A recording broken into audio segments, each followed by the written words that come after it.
Hello, Mark. I'm Helena. My student number is S0441012. The speech title is Hugh, Herr, the new bionics that let us run, climb, and dance.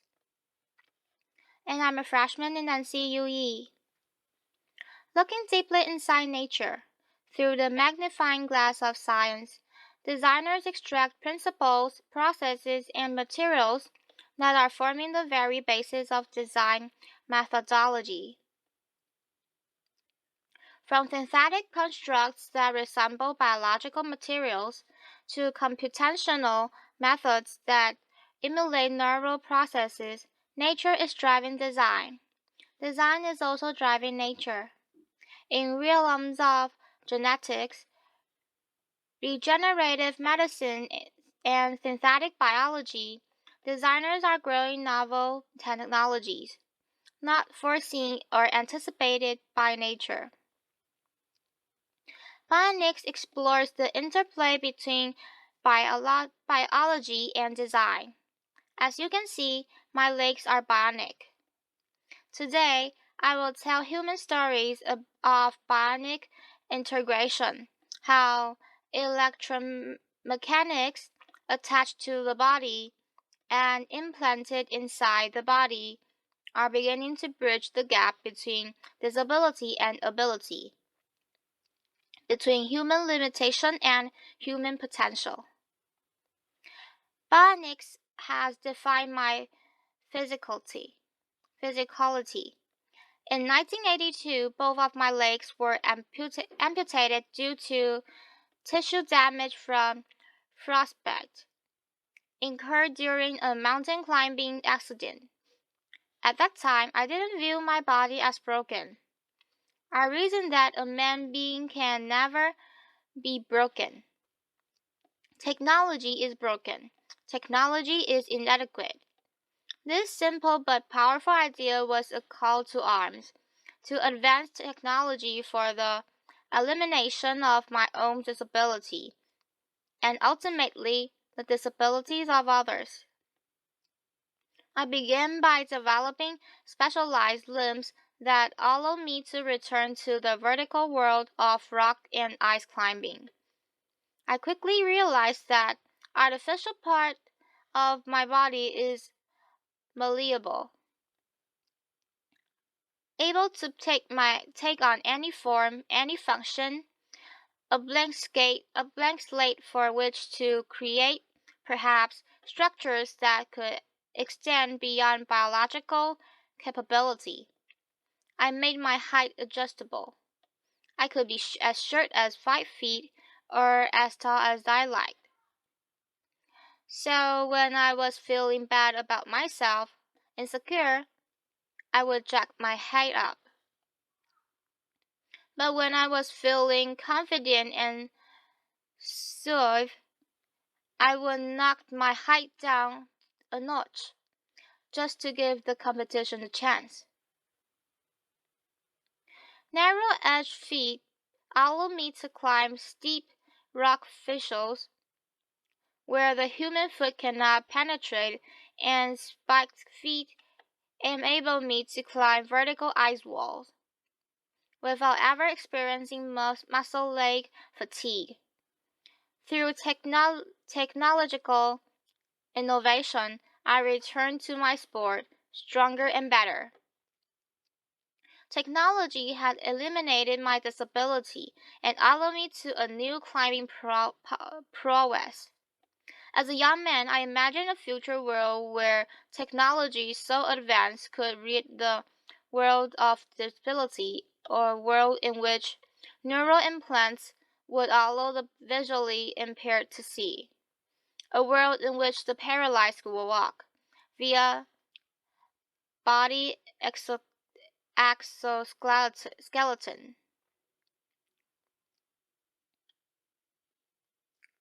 Sadly, because of deficiency in technology, disability is rampant in the world. This gentleman is missing 3 limbs. As a testimony to current technology, he is out of the wheelchair but we need to do a better job in bionics to allow one day full rehabilitation for a person with this level of injury. At the MIT Media Lab, we've established the Center of Extreme Bionics. The mission of the center is to put forth fundamental science and technological capabilities that will allow the biomechatronic and regenerative repair of humans across a broad range of brain and body disabilities. Today I'm going to tell you how my legs function, how they work as a case in point for this center. Now I made sure to shave my legs last night because I knew I'd be showing them off. Bionics entails the engineering of extreme interfaces.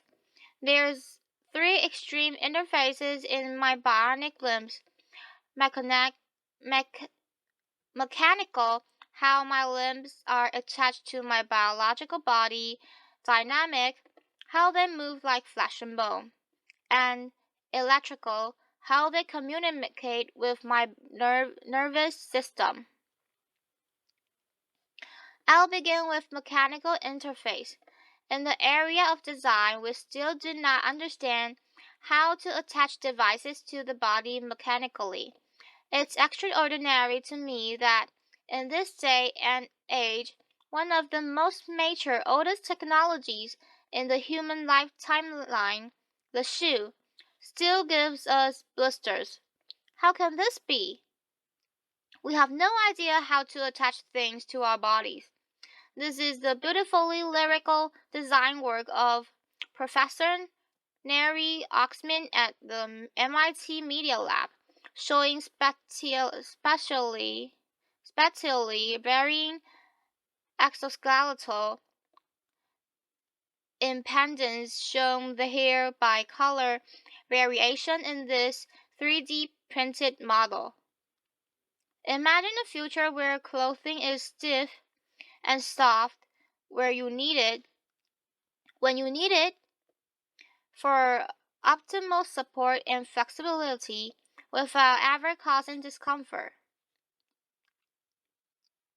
My bionic limbs are attached to my biological body via synthetic skins with stiffness variations that mirror my underlying tissue biomechanics. To achieve that mirroring, we first developed a mathematical model of my biological limb. To that end, we used imagined tools such as MRI to look inside my body to figure out the geometries and locations of various tissues. We also took robotic tools. Here's a 14 actuator circle that goes around the biological limb. The actuator comes in, finds the surface of the limb, measure its unloaded shape, and then they push on the tissues to measure its tissue compliances at each anatomical point. We combine these imagined and robotic data to build a mathematical description of my biological limb, shown on the left. You see a bunch of points, or nodes. At each node, there is a color that represents tissue compliance. We then do a mathematical transform to the design of the synthetic skin, shown on the right. And we've discovered optimality is where the body is stiff, the synthetic skin should be soft. Where the body is soft, the synthetic skin is stiff. And this mirroring occurs across all tissue compliance. With this framework, we've produced bionic limbs that are the most comfortable limbs I have ever worn. Clearly, in the future, our clothing, our shoes, our braces, our prostheses will no longer be designed and manufactured using artisan strategies, but rather data-driven quantitative frameworks. In that future, our shoes will no longer give us blisters. We're also embedding sensing and smart materials into the synthetic skins. This is a material developed by SRI International California under electrostatic effect. It changes stiffness, so under zero voltage, the material is compliant. It's floppy like a paper. Then the button's pushed, a voltage is applied, and it becomes stiff as board. We amp this material into the synthetic skin that attaches my bionic limb to my biological body. When I walk here, it's no voltage. My interface is soft and compliant. The button's pushed, voltage is applied, and it stiffens, offering me a greater maneuverability over the bionic limb. We're also building exoskeletons. These exoskeletons become stiff and soft in just the right area of the running cycle to protect the biological joints from high impact and degradation. In the future, we'll all be wearing exoskeletons in common activities such as running. Next, dynamic interface. How do my bionic limbs move like flesh and bone? At my MIT lab, we study how humans with normal physiologies stand, walk, and run. What are the muscles doing, and how are they controlled by the spinal cord? This basic science motivates what we build. We're building bionic ankles, knees, and hips. We're building body parts from the ground up. The bionic limbs that I'm wearing are called bioms.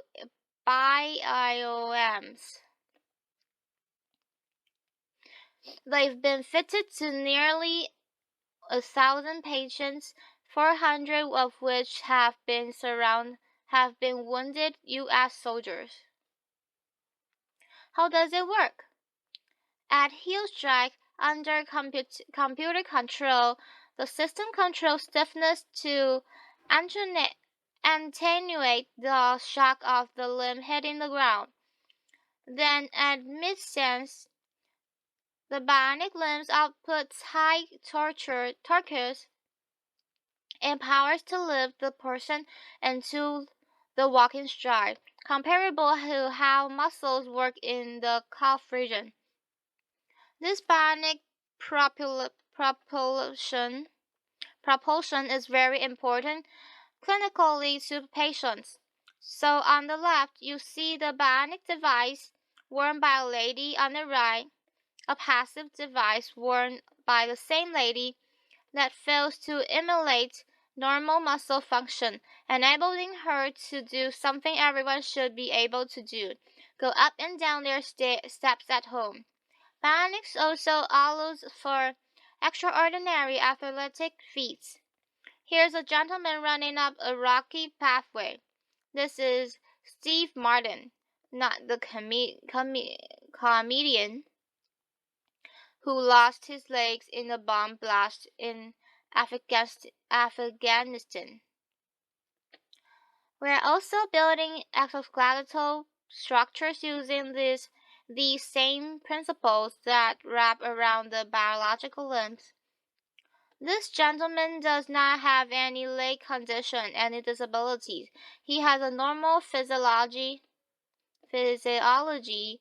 So these exoskeletons are applying muscle-like torques and powers so that his own muscle need not apply those torques and powers. This is the first exoskeleton in history that actually augments human walking. It significantly reduces metabolic cost. It's so profound in its augmentation that when a normal healthy person wears the device for 40 minutes and then takes it off, their own biological legs feel ridiculously heavy and awkward. We're beginning the age in which machines attached to our body will make us stronger and faster and more efficient. Moving onto electrical interface, how do my bionic limbs communicate with my nervous system? Across my residual limbs are electrodes that measure the electrical pulse of my muscle that's communicated to the bionic limb. So when I think about moving my phantom limb, the robot tracks those movement desires. This diagram shows fundamentally how the bionic limb is controlled. So we model this missing biological limb, and we've discovered what reflexes occurred, how the reflexes of the spinal cord are controlling the muscle. And that capability is embedded in the chips of the bionic limb. What we've done then is we modulate the sensitivity of the reflex, the modeled spinal reflex, with the neural signal. So when I relax my muscle and my residual limb, I get very little torque and power. But the more I fired my muscle, the more torque I get, and I can even run. And that was the first demonstration of a running gait under neural command. Feels great. We want to go a step further. We want to actually close the loop between the human and the bionic external limb. We are doing experiments where we are growing nerves, transected nerves through channels or microchannel arrays. On the other side of the channel, the nerve then attaches to skin cells and muscle cells. In the motor channels, we can sense how the person wishes to move. That can be sent out wirelessly to the bionic limb. Then on the bionic limb can be converted to stimulations in adjacent sensory channels. So when this is fully developed and for human use, persons like myself will not only have synthetic limbs that move like flesh and bone, but actually feel like flesh and bone. This video shows Lisa Malate shortly after being fitted with 2 bionic limbs. Indeed, bionics is making a profound difference in people's lives. Oh my God. Oh my God, I can't believe it. It's just like I've got a real leg. Now, don't start running. Now turn around and do the same thing walking up, but get on your heel to toe like you would normally just walk on the level ground. Try to walk right up the hill. Oh my God. Is it pushing you up? Yes, I can't even describe it. It's pushing you right up. Next week, I'm visiting the center. Thank you. Next week, I'm visiting the Center of Medicare and Medicaid service, and I'm going to try to convince CMS to grant appropriate code language and pricing so this technology can be made available to the patients that need it. Thank you.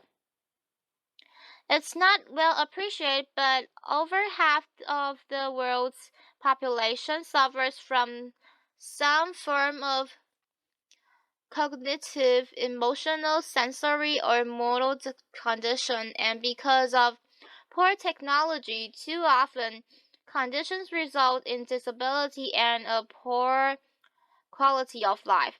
Basic levels of physiological function should be a part of our human rights. Every person should have the right to live life without disability if they so choose. The right to live life without severe depression. The right to see a loved one in the case of seeing impaired. Or the right to walk to dance in the case of limb paralysis or limb amputation.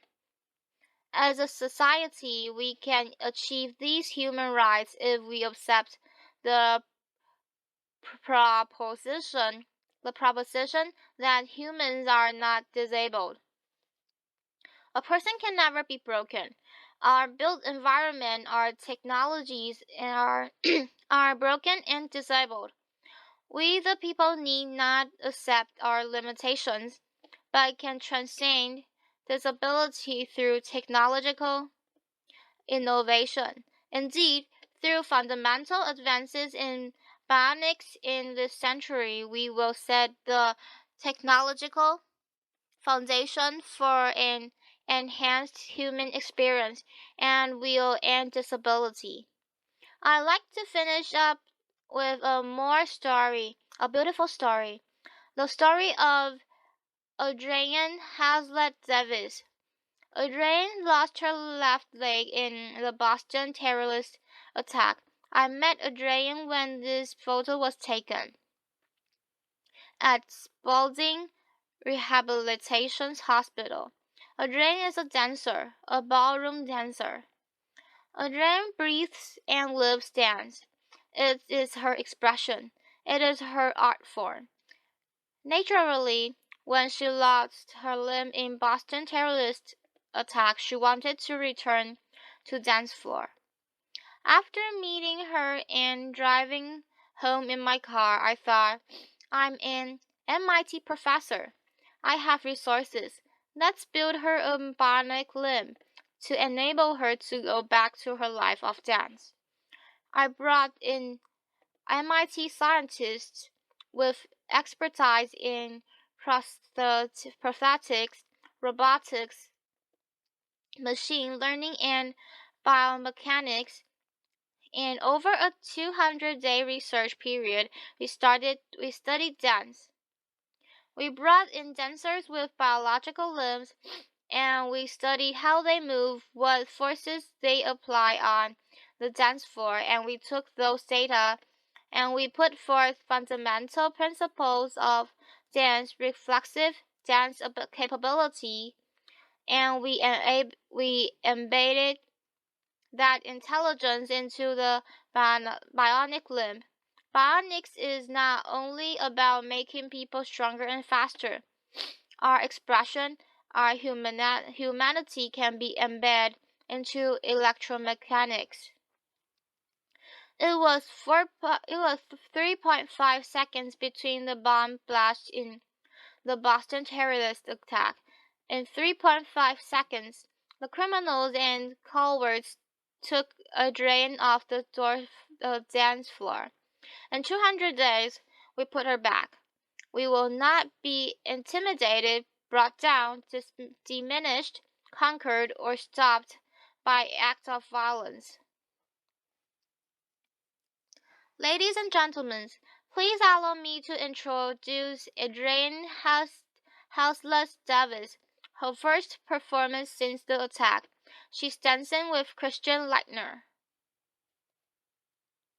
Ladies and gentlemen, members of the research team, Elliot Rose and Nathan Violagari Karski.